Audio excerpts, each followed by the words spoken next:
Welcome to Pratap Classes. दोस्तों, Pratap Classes के YouTube channel पर आपका स्वागत है।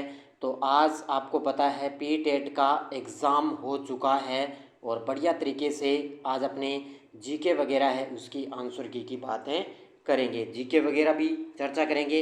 इसके अलावा जो मैंने आपको करंट अफेयर्स करवाया है उसकी भी बात करेंगे। बड़े गजब के यहाँ पे करंट अफेयर्स के क्वेश्चन पूछे गए हैं और आपके सामने बढ़िया तरीके से ये क्वेश्चन पहला ही देख सकते हो आप। तो सारे विद्यार्थी एक बार सेशन को लाइक शेयर करेंगे और जो साथी हमारे इस चैनल पर नहीं है तो जरूर आप उनको सब्सक्राइब करें और इसके पास वाले बेल आइकन का घंटा दबाएं ताकि हम जैसे वीडियो अपलोड करें उसका नोटिफिकेशन आप तक पहुंच जाएगा। तो स्टार्ट करते हैं। और आज के एग्ज़ाम में बड़े ही करंट के क्वेश्चन हैं, बड़े ही गजब के पूछे गए हैं। पहला देखो, 6 नवंबर 2023 को भारत के मुख्य सूचना आयुक्त के रूप में किसने शपथ ली? तो ये हीरा लाल सांवरिया ने मुख्य सूचना आयुक्त के रूप में शपथ ली थी। ये करंट का क्वेश्चन है, बड़ा ही गजब का पूछा गया है। उसके बाद में निम्नलिखित नदियों में से कौन सी लंबाई में सबसे छोटी है, यानी कि इनकी लंबाई क्रम पूछा है। तो सबसे छोटी पूछा है तो इन तीनों में से बात करें तो सबसे छोटी है महानदी। कौन सी है? महानदी सबसे छोटी है। राजस्थान की 16वीं विधानसभा में महिला विधायकों का प्रतिशत कितना है? देखो, अब की बार विधानसभा चुनाव हुए तो इसके अंदर टोटल 20 महिला विधायक चुनी गई थी। 16वीं विधानसभा में टोटल 20 महिला विधायक चुने गए थे। तो 16वीं विधानसभा में महिला विधायकों का यहाँ पर प्रतिशत पूछा गया है। तो कितनी विधायकें थी? 20 महिला विधायक चुनी गई थी। बूंदी का राजकवि कौन था? बूंदी का देखो राजकवि पूछा गया है तो वो था सूर्यमल मिश्रण। कौन था? सूर्यमल मिश्रण था, वो बूंदी का राजकवि था। कौन से समुद्र यूक्रेन की तटरेखा बनाते हैं? कौन सा ऐसा समुद्र है जो यूक्रेन की तटरेखा बनाता है? तो वो काला सागर और सी ऑफ अजोव, ये दोनों हैं। ये क्या है? यूक्रेन के तटरेखा दोनों ही समुद्र की बनाते हैं। अब ये देखो, बड़ा गजब का है करंट का क्वेश्चन, मैंने अभी कुछ ही दिन पहले करवाया मैंने। तो रिज्यूएबल लॉन्च व्हीकल पुष्पक का चित्रदुर्ग परीक्षण रेंज में सफलतापूर्वक परीक्षण किया गया और इस पुष्पक विमान का निर्माण किस संस्थान द्वारा किया गया? तो ये भारतीय अंतरिक्ष अनुसंधान संगठन है, इसरो के द्वारा इसका निर्माण किया गया पुष्पक वाला। और आगे वाले एग्जाम में भी ध्यान रखना, ये करंट में क्वेश्चन पक्का ही आएगा। फिलोसॉफी ऑफ द बॉम्बे, इसके लेखक कौन है? तो इसके हैं भगवती चरण वोरा। कौन है?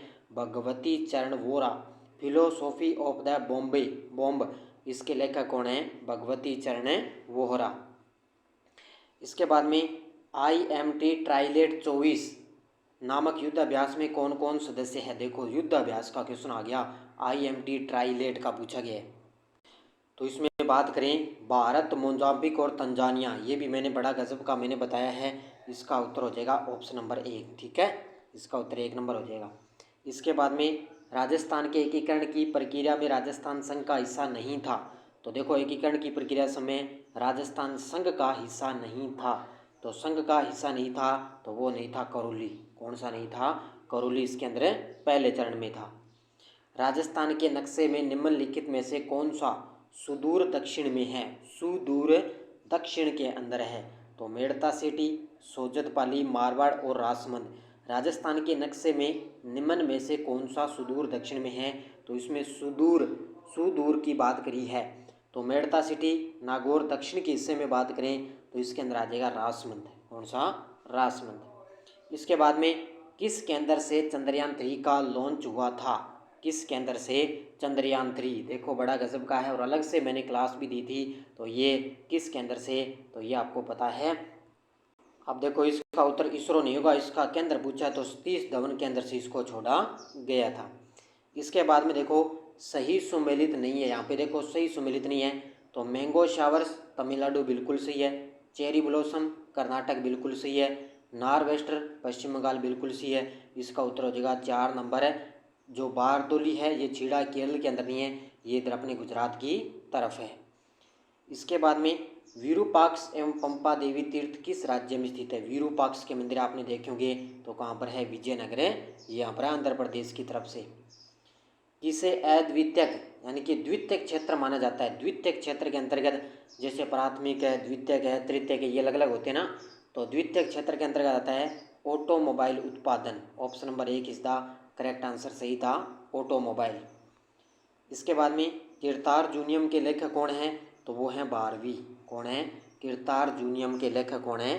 भारवी। देखो 2 क्वेश्चन आ गए यहाँ पर। इसके बाद में किस दर्रे से होकर जवाहर सुरंग निकलती है? तो इसका उत्तर हो जाएगा बनिहाल दर्रा। बनिहाल दर्रे से जवाहर सुरंग निकलती है। अब ये देखो करंट का फिर आ गया। भारत ने हैती से अपने नागरिकों को निकालने के लिए कौन सा अभियान शुरू किया? तो वो ऑपरेशन इंद्रावती।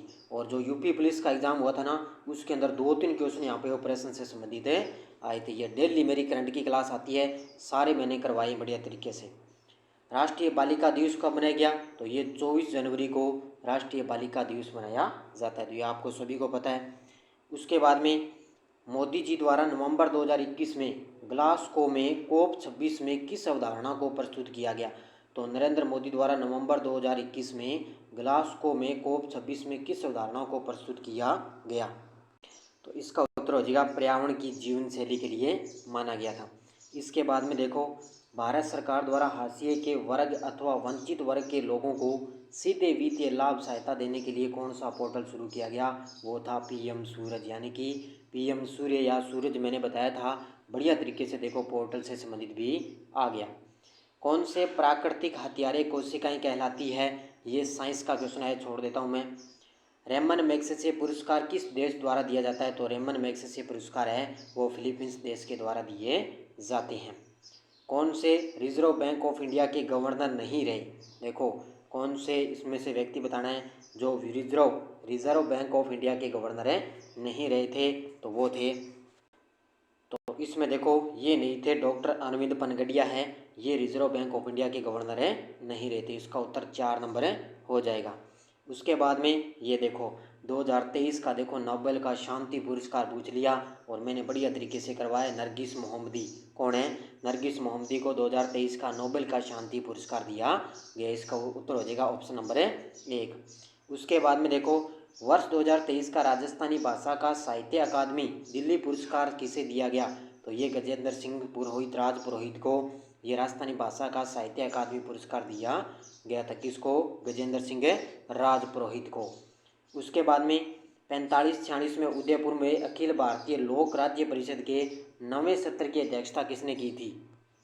तो यहाँ पे इसका उत्तर हो जाएगा जवाहरलाल नेहरू ने इसकी अध्यक्षता की थी। राजस्थान लोक सेवाओं के प्रदान की गारंटी अधिनियम किस वर्ष पारित हुआ? तो ये हुआ था 2011 के अंदर हुआ था। इसका उत्तर था 2011 में राजस्थान लोक सेवाओं के प्रदान की गारंटी का अधिनियम लागू हुआ। उसके बाद में देवराय का युद्ध 1659 में किसके बीच हुआ?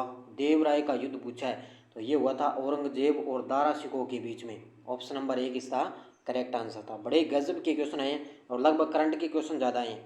देश में धार्मिक पर्यटन को बढ़ावा देने के लिए प्रसाद योजना में राजस्थान का कौन सा धार्मिक तीर्थ शामिल नहीं है? प्रसाद योजना अपनी बड़ी होगी और उसके अंदर शामिल नहीं है। इसके बाद में देखें तो वो है खाटू श्याम जी सिक्कर वाला, इसके अंदर शामिल नहीं है। तो इसका उत्तर हो जाएगा डी नंबर। उसके बाद में देखो आत्मीय सभा के संस्थापक कौन थे? तो आत्मीय सभा के संस्थापक थे राजा राम मोहन राय। कौन थे? राजा राम मोहन राय आत्मीय सभा के संस्थापक थे। उसके बाद में जीरो डिस्क्रिमिनेशन डे कब होता है? तो ये होता है 1 मार्च को। जीरो डिस्क्रिमिनेशन डे कब होता है? 1 मार्च को मनाया जाता है। 27 नवंबर 2023 को न्यूजीलैंड के प्रधानमंत्री के रूप में किसने शपथ ली? तो ये ली थी, ध्यान रखना, क्रिप्स हिम्किंस ने। Option number D. ये देखो मैंने बताया ना करंट के लगभग क्वेश्चन ज़्यादा आए हैं, तो इसका उत्तर हो जाएगा ऑप्शन नंबर डी। कौन सा राज्य मैग्नीज का अग्रणी उत्पादक है? तो मैग्नीज का सबसे उत्पादक कहाँ पर होता है? उड़ीसा के अंदर होता है। किस प्रतिहार शासक ने आदिवरा की उपाधि धारण की? तो यह आदिवरा की उपाधि धारण की थी मिहिर भोज ने। इसका उत्तर हो जाएगा 4 नंबर आदिवरा की मिहिर भोज। कौन सा सही मेल नहीं है? अब देखो यहाँ पे सही मेल बताना है। तो जाखम बांध जाखम नदी पर, जवाहर सागर बांध चंबल नदी पर, इसके अलावा बिसलपुर बांध, इसके बाद में बिसलपुर बांध बेड़च नदी पर, बेड़च नदी पर नहीं है। इसके बाद में ये भी तो सही है। इसका उत्तर हो जाएगा, क्योंकि जो ये बिसलपुर बांध है ये बनास नदी पर है, तो इसका उत्तर हो जाएगा 4 नंबर।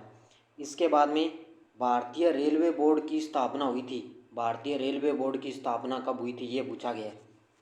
तो इसमें आपको बता देता हूँ 1905। तो किस वर्ष भारतीय रेलवे बोर्ड की स्थापना हुई थी? 1905 में। NIRF कौन आयोजित करता है? तो ये करता है शिक्षा मंत्रालय। NIRF कौन करता है? शिक्षा मंत्रालय। किस वर्ष भारत में राष्ट्रीय मतदाता दिवस मनाना शुरू हुआ था? तो इसकी शुरुआत हुई थी 2011 के अंदर। 25 जनवरी को मनाया जाता है राष्ट्रीय मतदाता दिवस। उसके बाद में हिंदुस्तान रिपब्लिक एसोसिएशन के संस्थापक सदस्य कौन से थे? तो इसमें चंद्रशेखर आज़ाद भी थे, सचिन नाथ सान्याल भी थे, अरविंद घोष, राम प्रसाद बिस्मिल। तो ये सारे के सारे थे। इसका उत्तर हो जाएगा 1 नंबर, यानी कि ABCD। ये सारे के सारे हिंदुस्तान रिपब्लिक एसोसिएशन के सदस्य थे। राष्ट्रीय हरित प्राधिकरण की स्थापना किस वर्ष हुई थी? तो इसकी स्थापना हुई थी 2010 के अंदर। राष्ट्रीय हरित प्राधिकरण की स्थापना हुई थी। उसके बाद में देखो, ये देखो सिपरी की रिपोर्ट आती है ना, जैसे हथियार वाले, जो मैंने बढ़िया तरीके से करंट में बताया। इसकी देखो फुल फॉर्म आ गई, तो Stockholm International Peace Research Institute, इसकी ये फुल फॉर्म है। तो इसका उत्तर हो जाएगा ऑप्शन नंबर 1। इसके बाद में देखो, खेलो इंडिया यूथ गेम्स 2023 का आयोजन कहाँ पर हुआ था? तो ये हुआ था 23 के अंदर, तमिलनाडु के अंदर। तमिलनाडु के अंदर चेन्नई शहर में खेलो इंडिया यूथ गेम्स का आयोजन हुआ। हाल ही में घोषित अदिति स्कीम किस क्षेत्र से संबंधित है? तो ये देखो, ये भी मैंने बढ़िया तरीके से बताया, ये प्रतिरक्षा से संबंधित है। अदिति स्कीम किससे है? प्रतिरक्षा से। 2023 का अर्जुन पुरस्कार से सम्मानित होने वाली दिव्या कीर्ति का खेल पूछा है इसने, देखो घुड़सवारी। तो 2023 के अंदर अर्जुन पुरस्कार मिला दिव्या कीर्ति, और इनका संबंध है घुड़सवारी से। किस पर्वतमालाओं को सह्याद्री भी कहा जाता है? तो ये कहा जाता है पश्चिमी घाट को। ऑप्शन नंबर बी, पश्चिमी घाट को। उसके बाद में भैरवदेव डाकू अभ्यारण्य कहाँ पर स्थित है? तो ये है राजस्थान के अलवर में भैरवदेव डाकू अभ्यारण्य है। फिर देखो लास्ट, हुमायूं के मकबरे के बारे में देखो, यहाँ 4 बाग शैली के बगीचे के मध्य स्थित है। लाल बलुआ पत्थर मकबरे की मुख्य निर्माण वस्तु है। इसमें आपको मैं एक बता देता हूँ, ये भी तो इसका बिल्कुल सही है, ये लाल बलुआ पत्थर से इस मकबरे का निर्माण हुआ है। अब इसके अलावा यह 4 बाग शैली के बगीचे के मध्य स्थित है, तो इसका भी तो आप सही मान ही सकते हो। इसके अलावा बकरे में हुमायूं के मकबरे के बारे में पढ़ लेना। तो ये कुछ जीके के लगभग मैंने बता दिए। और आज सबसे बात करें तो लगभग ज़्यादा करंट के क्वेश्चन ज़्यादा पीटेड के एग्जाम में आए हैं। तो सारे विद्यार्थी एक बार सेशन को लाइक शेयर करते रहना, और डेली आप करंट की मेरी कंटिन्यू क्लास जारी रखें। आने वाला एग्ज़ाम भी आपके लिए PTET में यहाँ से पीछे का करंट आपसे पूछा जाएगा। तो धन्यवाद। जय हिंद, जय भारत।